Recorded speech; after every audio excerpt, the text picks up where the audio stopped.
Wangapi umewahi kuona ombaomba? Wewe unatembea tu unasema naomba chakula, naomba hela, naomba mkate. Alikuwepo ombaomba mmoja mwema sana. Ombaomba mmoja mwema sana. Alikuwa anapenda watu na alikuwa anawapenda watoto. Watoto walikuwa wanampenda yule ombaomba.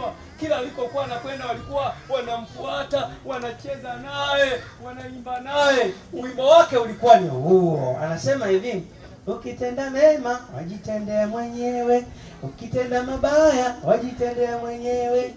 Alikuwa anafundisha watoto huo wimbo. Watoto walikuwa wanaupenda na yeye alikuwa na upendo. Huyo ombaomba alikuwa namna gani? Alikuwa mwema sana. Ombaomba alikuwaje? Mwema sana. Kila siku alikuwa anaamka, anapita kwa nyumba za watu, anaomba mkate, anaomba chakula. Kwa hiyo siku moja alikuwa anapita akifika nyumbani anasema naomba chakula. Wengine wanampa, wengine hawampi. Anaenda nyumba nyingine mpaka apata chakula cha asubuhi, mchana tena anapita naomba. Hayo ndio yalikuwa maisha yake. Lakini alikuwa akipata, akipewa, akila, akishiba, akikutana na watoto, na yeye alikuwa na upendo. Watoto wakimuomba na yeye alikuwa anafanyaje? Anawapatia. Ndio ukipewa kitu kizuri, mwenzako akikuomba unampatia kweli? Bwana wewe mchoyo.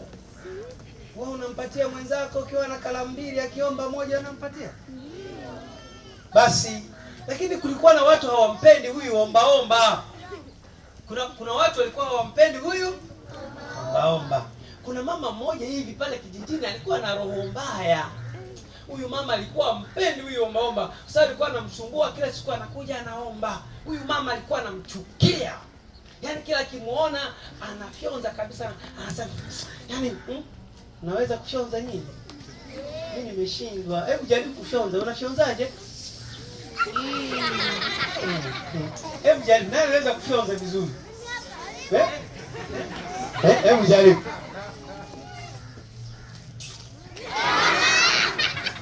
Huyu amefyonza vizuri kweli? Basi huyu mama alikuwa akimuona huyu ombaomba anachukia, anafyonza. Basi siku moja huyu ombaomba akafika kwa huyu mama. Akasema, naomba. Sasa huyu mama sasa alikuwa anamchukia huyu ombaomba. Akatafuta mikate, mikate fulani alikuwa nayo mle ndani, akachukua mkate, akaupasua katikati, akachukua sumu ya panya, akaiweka ndani ya ule mkate. Ili ule ombaomba akila mkate ule afanye nini mama? Kuna watu wana roho mbaya, hata wanataka kuua watu jamani. Basi ule ombaomba akauchukua ule mkate, akamshukuru yule